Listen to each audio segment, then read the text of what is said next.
I'm Dr. Kadambari Kulkarni, practicing ophthalmologist at Madgaon.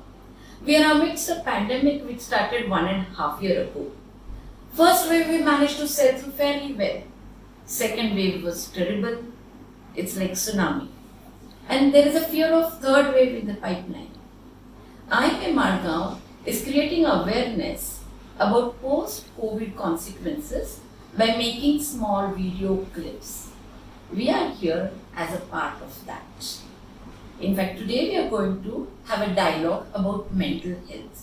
And for that, I have Dr. Enid Miranda with me, an eminent psychiatrist practicing at Madgaon. Welcome, Dr. Enid. And welcome. Thank you, Dr. Kadambari, and thank you, IMA, for having me here on this program. Yeah.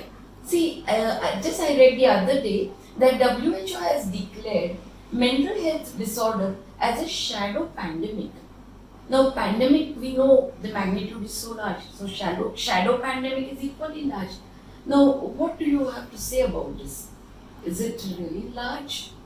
Yes, Kadambari, WHO, that is the World Health Organization, has rightly called mental health disorders as a shadow pandemic because mental health has really been affected in a big way. With all these shutdowns, people have to cope with new routines, new way of living, and some people have been able to cope. But some people were not able to cope, and so it led to a whole rise of new diseases like anxiety, depression, psychosis, aggression, substance abuse, and even suicides.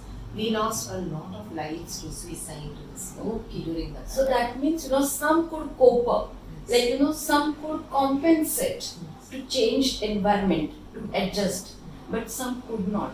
They could not compensate. Now, how do we identify that this individual is not able to cope up and hence his or her mental health is getting affected? See, some people, they can recognize, they feel they are not up to the mark and they come to the doctor directly. But others, the relatives usually come and they tell the doctor, there is something wrong with this, and that's why we have brought you. What are the symptoms? You were asking what are the symptoms, how to recognize. Sleep disturbance is a very common symptom. They may have insomnia, that is totally a whole night they remain without sleep, or an interrupted sleep. They get sleep and they wake up in the middle of the night with panic, or just wake up in the middle of the night and they don't get sleep. Okay. Some of them lose appetite, they lose weight, they become very tired. Yeah. And now I want to interrupt. Now tiredness is as a part of recovery from COVID also. But then some of them are feeling tired even after a prolonged COVID recovery. Now what do we label that? Is it a COVID or is it a mental stress? Yeah. With COVID, you and I, we were in the teleconsultation group. We know that after post-COVID, there are many people who complain of weakness. Weakness is a post-COVID complication. They get very tired. But after some time, it passes on. Now, when there is prolonged tiredness, prolonged weakness, when they talk like that for prolonged tiredness, little work and they will feel tired, then we should think that this may be a sign of a mental health problem. Other symptoms are there, like people feel very listless, they have no enthusiasm, no will to do anything. They don't want, some of them don't even want to come out of their room. Even routine jobs that they would do, they don't want to do. Enjoyable things, they would enjoy watching TV, reading book, going for a walk, gardening, they don't do. Okay, so deviation in their behavior. Yes. Deviation from their normal behavior. Yes. Now how do we say it is abnormal behavior? Can we label it as abnormal? Am I using a correct term? I would not go to such an extent of calling it an abnormal behavior, but it is definitely a behavior different from the previous behavior. In a family, if there are a whole lot of people who have got COVID, especially the whole families, and all recover more or less at the same pace, some get mild, some get moderate. But there is this one person maybe who is taking very long, and he has all these. Some of them get crying spells. Some of them become very irritable, very angry, very argumentative, get into fights. Oh, Okay, and some Fine. of them feel very hopeless. They okay. see, like life is not worth living. I'm a Okay, failure. so I'm here a I would like burden. to just bring focus to that. Normal behavior. We cannot have any definition as abnormal behavior. So for an individual, pre-COVID behavior we will consider as a normal behavior, and any deviation from that pre-COVID behavior, which is lasting longer, we will take it as little abnormal behavior Yes. or deviation from the normal. Yes. Fine, now we have identified that this particular individual has a little deviation in the behavior. What do we do next? There are some people, like I was telling you, they go into despair and they even have suicidal ideation. If a parent, if a relative identifies that a person is having suicidal ideation, straight away they have to take the patient to the psychiatrist. Okay, fine.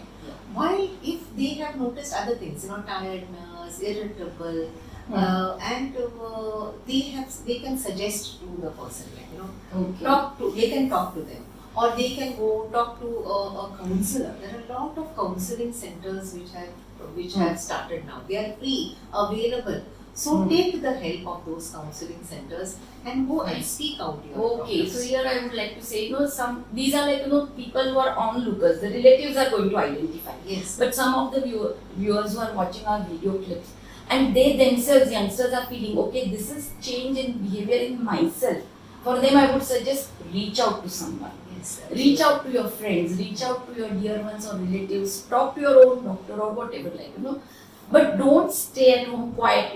We have the tendency, Yes. it is part of it, and after down the line, 2-3 months, I'll be alright. No, No, because So it here- can become chronic. chronic. It can And then become it is chronic. difficult to Yes, change. absolutely. So you have to catch it right in Yes, the beginning. right in the beginning. And seek help. Yes. And seek help. Yeah, another thing I want to ask you was when we were monitoring some of them patients who have recovered, we get phone calls who were in ICU and they have had a terrible illness, they had prolonged stay in the ICU, they were intubated. Intubated means they were given artificial oxygen on ventilator. So they have those vivid memories of that, intubation memories, they have memory of people being around, being dying, and they get nightmares. Now, is it normal that getting nightmares, or is it a part of mental stress? This is a condition, Kadambari, which is called PTSD, that is post-traumatic stress disorder. These are very common in dire circumstances. Before we used to hear of these PTSD after war, and for This is coronavirus like a war is like only. a war only. So these are quite common. There is one more symptom that I would like to bring to the notice, is that many patients who have got moderate illness, who have been admitted, may have got oxygen, may not have got oxygen. When they come back home, they have this memory loss. They have fogginess. They feel they cannot function as before. They cannot process as fast as before. Now this is not. They get worried about this. But this with time it improves. But also I would advise people who are going through this, seek help. Maybe they can go back to the treating doctor. Okay, I would like to just ask you one thing. See, now COVID, when we are talking about COVID affecting lungs, COVID affecting heart, we can't just say mental status is having disabled or disorder just for the COVID affected patient. We can't leave our discussion dialogue at this level. This COVID pandemic has affected the entire population. So besides COVID recovered people, who is the other population who is affected? Okay, these are people whom we call people most at risk. Okay. So the first one I would say is people who have lost their loved ones. Yeah. For them it is really shattering, devastation. What happens earlier, pre-COVID, whenever there was a death, even if it was a sudden death, the whole community would come together to console, to comfort. There would be prayers, there would be a whole funeral where everyone could come, give a hug. now with COVID, there's See, nobody it's can like approach. share grief, Yeah, and now they have to battle with their grief themselves alone. So they are very lonely, and these are the people most at risk. So we should be sensitive about this and reach out to these people. Okay. Yeah. Others are, I feel, people who have lost their jobs and financially completely down. Parents of children who have to undergo online classes.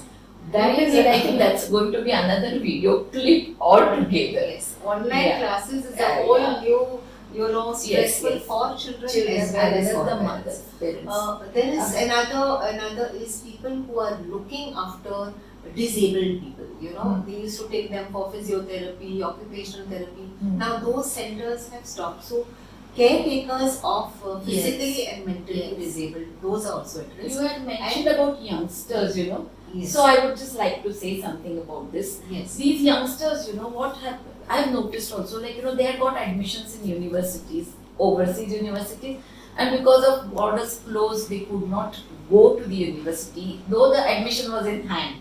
Some of them have lost job, so they're feeling very hopeless. So what I would suggest to them is survival was the motto in this pandemic. If you have survived, you have made it. I would say look at it the other way. You have not lost life, you have just lost 1 year. Opportunities will always knock. It will be there next year. So don't feel hopeless. Yes. no? Where there is life, there is hope. Yes, true, very, very true. Another thing now, see, when I said, when we have realized it, what can we do now? See, after developing this mental illness, going to a psychiatrist is correct. But can we do something to prevent, like a stitch in time? So how to prevent this? First of all, I would like to say that COVID has come to stay. Let us Yes. not regret what happened in the past. Let us not worry about the future. COVID has come to stay. So accept that COVID has come to stay and try to adapt and adjust to the new routine and the new way of living. So how do you do that? You need to be proactive. You start developing your physical fitness, eat Yes. nutritious food, Good. be Yes. creative, do painting, singing, dancing, do things which you enjoy. Or learn new things. New Learn, hobbies. learn new hobbies, absolutely. Learn Yes. new hobbies. Learn to be independent. Learn to cook. True. Be independent. Yes. And the third one I would say is connectedness. Yeah. Connecting with another person is very, very important. Connect to your friend, your neighbor, your loved ones. I have noticed, Kadambari, that people who have recovered from COVID, Yes. they are very grateful. They are very grateful Yeah. that they are alive. Yes. That point which you said for Yes. youngsters is they are very grateful to God, to people who have helped them out, to doctors, Yes. and yes. they reach out to others now who got So it's COVID. like utilization of their time in a fruitful way. Absolutely. And when they feel good, and the other person also feels good, happy hormones are Yeah. you feel a lot of happiness. When you were telling about hobbies, I realized, when you were saying, you had in the other previous day's discussion, you had mentioned to me that watching TV or listening to music is like a passive thing. But when you're yourself dancing, when you're yourself singing, Yes. it's your own involvement. That Yes. makes you more happy and Absolutely. you feel more fruitful. And Yes, yes. true. So, to sum up, what Dr. Enid and we were saying, it is adjustment and adaptation. How quickly you adapt is the key point. Now, about deviation from the normal behavior, the onlooker or the relatives have to identify that the person needs help. How? The normal behavior is pre-COVID behavior is the yardstick. Pre-COVID behavior is a normal behavior. Any deviation from that pre-COVID behavior, we will say, okay, here is a person who needs little bit of a help or assistance. Now in this there could be delayed, prolonged tiredness, sleeplessness, lack of sleep, disturbed sleep pattern, losing weight, appetite, feeling lack of motivation. So others have to look out for them, these points, right? Stay connected, that's very important. Make video calls or talk to your friends, have family together calls, stay connected. Develop good nutritious habit old hobbies. Start your old hobbies, new hobbies to be learnt, healthy habits, maybe even meditation will help. So try to utilize your time in a good way, remain occupied. Hmm? Like even see, day-to-day routine is the same. Dress up with bright colors. Even at home, you can change the place of the furniture. It will look new. Something new is happening in your life. So these are small things. Yeah. Enthusiasm is created. Yes. So I would say, stay safe, stay connected, stay safe by getting vaccinated. Hmm? Think optimistic, and be positive and be happy. So thank you, Dr. Enid. Yes, thank you. And thank you for viewers to give their time.